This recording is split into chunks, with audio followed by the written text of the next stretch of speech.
Hello, and welcome to the SAF Audiovisual Cast, where we, SAF, connect and share information from top university officials, faculty, and administration directly with SAF students and parents. Thanks for joining us. First, I'm William, your host with SAF and IES Abroad here in Chicago.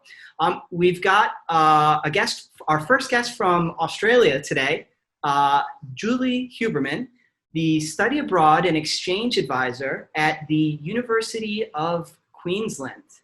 Hello, Julie. Hi.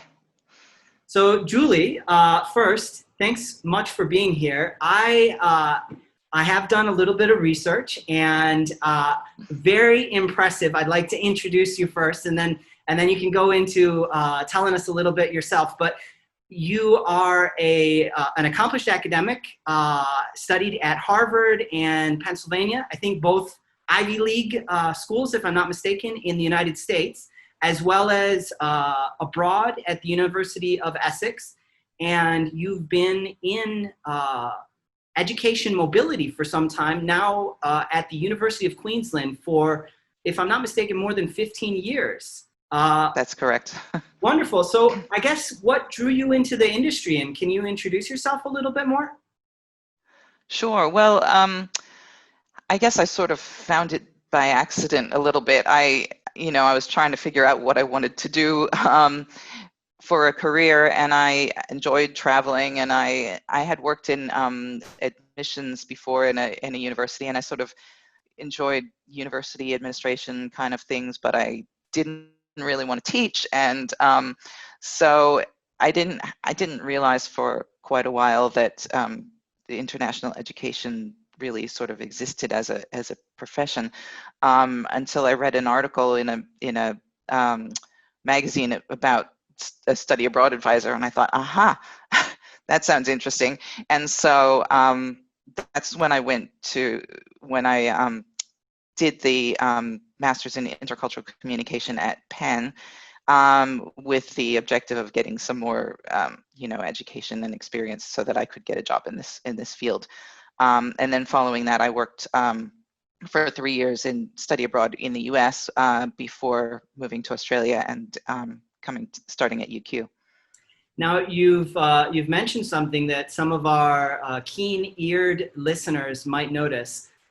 You are representing an Australian university, and you do have an American accent. Is that right? That's true. I grew up in the U.S., but I've been in Australia since 2003 now, so quite a long time. Wonderful. So, also, what a lovely place to find yourself in. Australia is obviously appealing to many of our students, appealing to everyone. I read somewhere that Brisbane, where you're based, has 300 days of sunshine a year. Yep, that's what they say. It's certainly a lot of sunshine. There's sunshine right now. Yeah. Could you tell us maybe a little bit about why you think Australia is popular with students from all over the world, I suppose? Okay, well, I mean, I think that the climate is one of the things, especially here in Brisbane. It's a subtropical climate. It's really lovely weather, and it does get warm in the summer, but not extremely. And in the winter, which we're having right now, it's just beautiful. Like it never freezes, but it gets chilly at night, and then during the day, it usually goes up into the, say, mid-20s Celsius. So it's just nice weather for going around in jeans and a t-shirt. So it's really pleasant climate. I think Brisbane also is a easy city to live in. It's the third largest city in Australia, but has a much more easygoing quality about it than Sydney and Melbourne. It's a friendly place to be, and there's a lot around here to experience as well. I mean, the city itself is quite cosmopolitan, and then if you're interested in getting out into nature within an easy day trip, there are all sorts of things you can see. So yeah, and it's a nice place to be. Oh, wonderful. It sounds like it. So it's sunny and comfortable in the middle of your winter. Coming from the northern Midwest, that sounds very, very appealing. Right. So obviously we're here today to introduce a little bit more about the University of Queensland and some of the programs available to our students. So the University of Queensland is one of the top schools in Australia. We'd love to hear a little bit more from you. Maybe could you provide an introduction and a little bit of a history of the university? Okay. Well, the University of Queensland is one of the group of 8, which are the leading research universities in Australia, and it's ranked top 50, top 100 in the world, depending on the ranking. So it's a well-ranked university. It was started in 1910, 1911. So it's the oldest university in Queensland and the largest as well. It's a comprehensive university, so we've got pretty much everything. But it does, I would say, some of the strongest areas are things like engineering, the biological sciences, in particular environmental sciences, psychology, business and economics. But we really have, sort of offerings across the board. And for study abroad students, you don't need to take courses in a particular program. So you can take a variety of courses across different subject areas, if that's all right, with your home university. So it means that there's a wide range of subjects you can do. Also, we have a number of areas that are specifically dealing with Australia. So for example, we have a Aboriginal and Torres Strait Islander Studies unit, which offers some really interesting courses that are quite popular with study abroad students. And also in our science faculty, we have a couple of really popular courses that have amazing field trips that deal with Australia's environment. So there's Australia's marine environment, and then there's Australia's terrestrial environment. And those are some of the most popular courses we have that get students out to, visit our research station on the Great Barrier Reef and in Moreton Bay, which is closer to Australia, and that kind of thing. So students love those courses. Wow, what an opportunity. Yeah. The Great Barrier Reef is near the University of Queensland in Brisbane, is that right? Well, relatively. I mean, it's to get up to the Great Barrier Reef, it's probably, quite a drive. It's not right here. It's a bit farther north in Queensland, but still, compared to being somewhere else in Australia or somewhere else in the world, it's quite close. So, yeah, it's pretty easy to go and take a trip to the Great Barrier Reef. And for students who take that class, they go, so UQ has a research station on Heron Island, which is in the Great Barrier Reef, and they go there for about 5 days during the mid-semester break. And Heron Island is just a tiny little island right in the middle of the reef, so they can sort of walk right out and be on the reef. Very cool opportunity. Yeah. Another direction, we'd love to hear about something fun to do on campus within Brisbane. On campus or in Brisbane? Excuse me, on campus. And maybe you can tell us about the difference. Okay, well, I mean, so UQ has a lovely campus. It is in Brisbane within easy reach of the city centre, but it's not in the city centre. So it is really a campus university with a lot of green space and lots of things to do on campus. So there's a lot of sporting facilities. You can use those. There are activities going on campus all the time. There's a part of the university called UQ Life that's just devoted to sort of doing activities for students to get them engaged and get to know each other and that kind of thing. So especially at the beginning of the year, they have an awful lot on. And then they have events throughout the year to get students doing things. So it could be anything like from, free breakfast to in the beginning of the year, they have things like speed friending to help people get to know each other. They have various social events. They sometimes put on movies and that kind of thing, just depending on, the different themes and all sorts of different activities. So Julie, I have a guess, but maybe just to be safe, could you explain speed friending for everyone? Okay, so I guess it comes from, there's something called speed dating where people meet each other very briefly and then decide if they want to go on dates. But this is just about people making friends. So I think what people do, although I've never been to one of the sessions myself, is they sort of sit in a circle, and then with somebody on the inside and somebody on the outside, they have a set amount of time to talk to the person opposite them and find out about them and just get to know them a little bit. And then the circles move, and so you get to talk to somebody new. So you get to have a short time to talk to a whole lot of different people, and get to know them a little bit, and then, you know, hopefully meet some people that you'd like to be friends with. Very cool. So an opportunity to maybe quickly meet some people you have something in common with. Yes, exactly.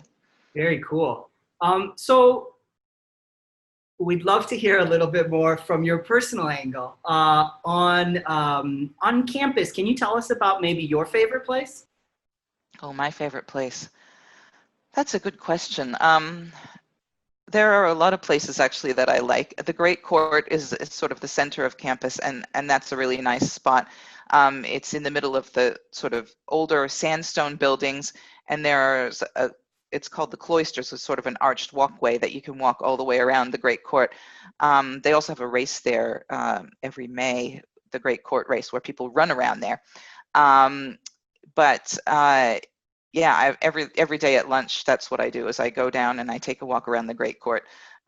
Gets me a little bit of exercise, and it's always, you know, it's a bit cooler in the summer because it's in the shade, or if it's raining, it's dry, and it's just a nice place to walk. And in the middle of the Great Court is just grass and trees, and there are a lot of really nice sort of nature spots on campus. There are some lakes, and there's a lot of nature around. Sometimes people that first come are quite impressed by all the birds you can see on campus, from ibises to bush turkeys to galahs and other kinds of Australian birds. So I heard you have mean birds down there. Am I? Well, yes. So actually, the ibises are one of the, ibises are not exactly mean. They just get annoying. So people are impressed with them when they first see them, and then once they're used to them, they call them bin chickens. They come and, if you're not paying attention and you put your sandwich down, they'll come and take it. So that kind of thing. I think maybe the mean birds that you're talking about are the magpies, which actually have a very nice song. And I've heard that they're quite smart. And if they get to know you, that's fine. But if it's only when it's during the breeding season, when they have little babies in their nests and they're trying to protect them. If you get too close to where their nest is, they'll come and dive bomb you. So you do have to be careful during that season, not to go in the magpie's territory, or you'll be in trouble.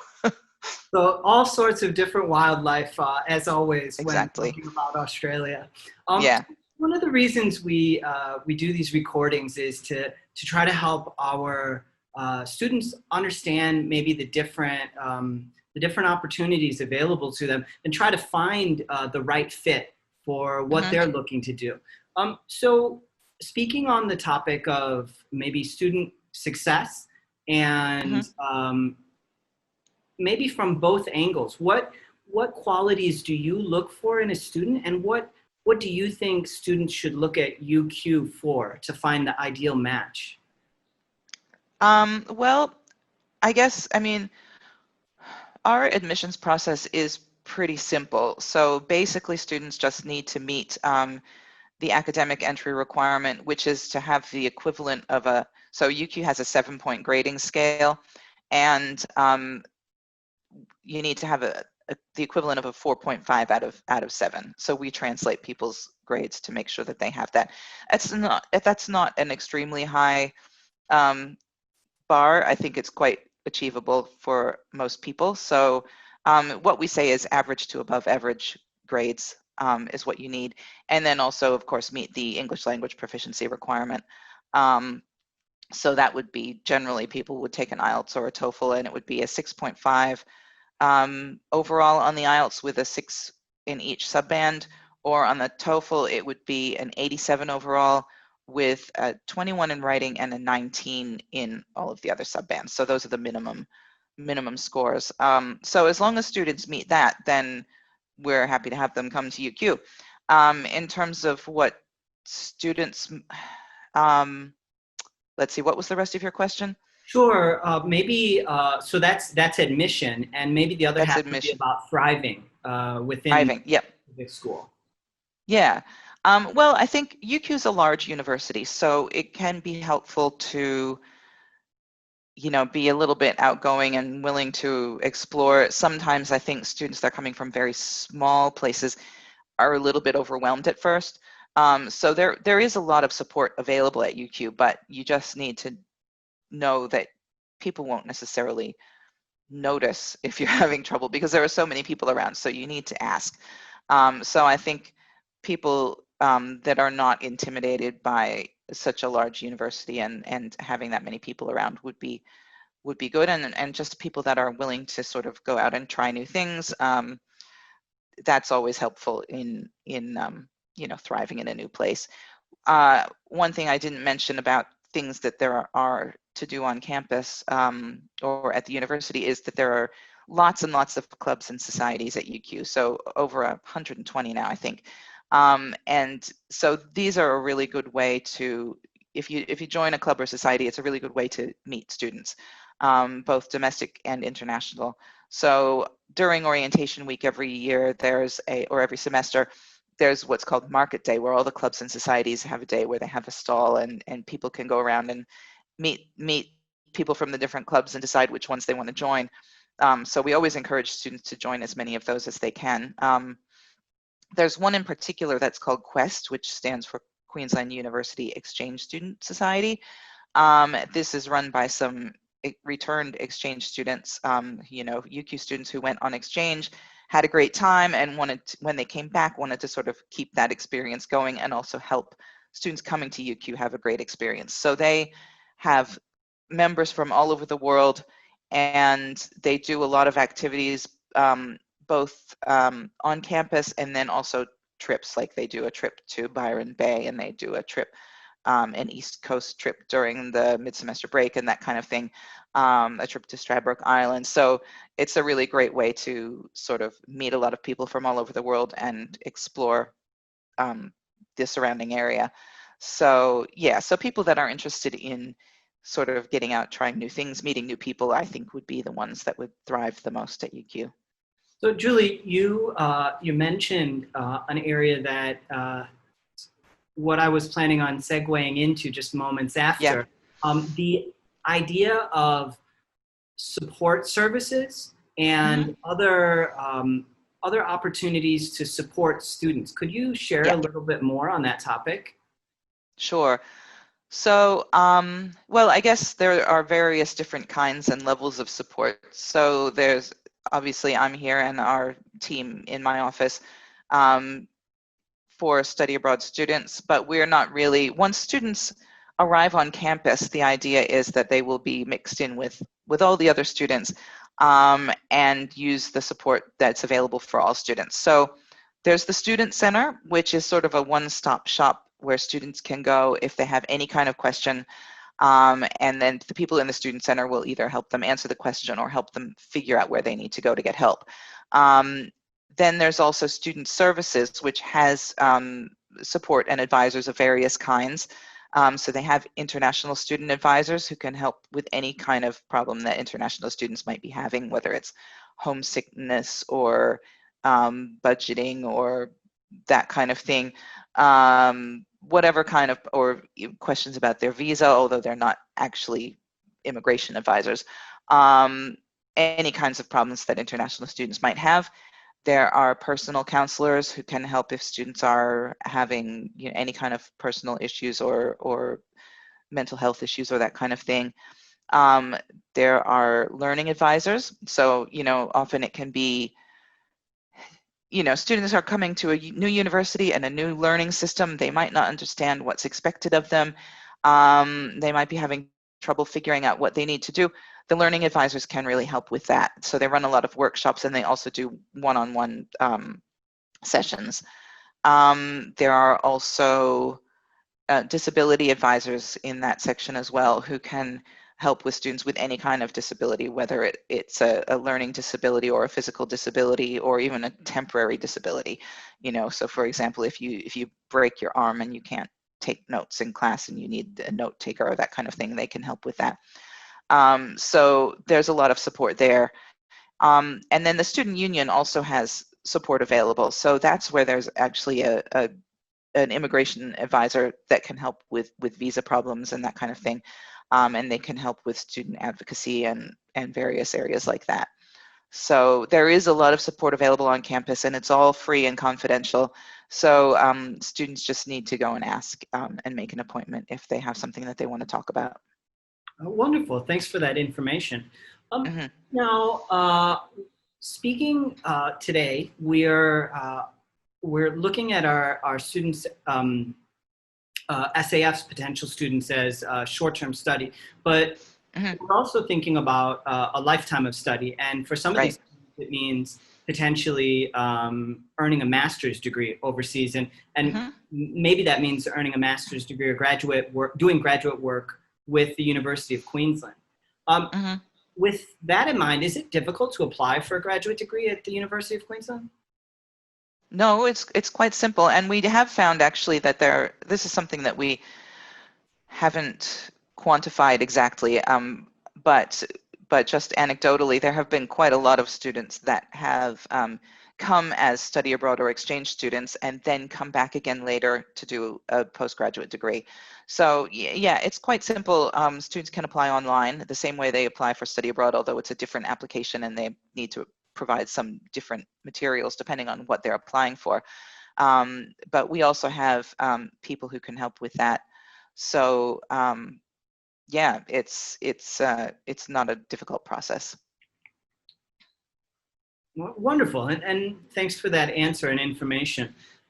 Now,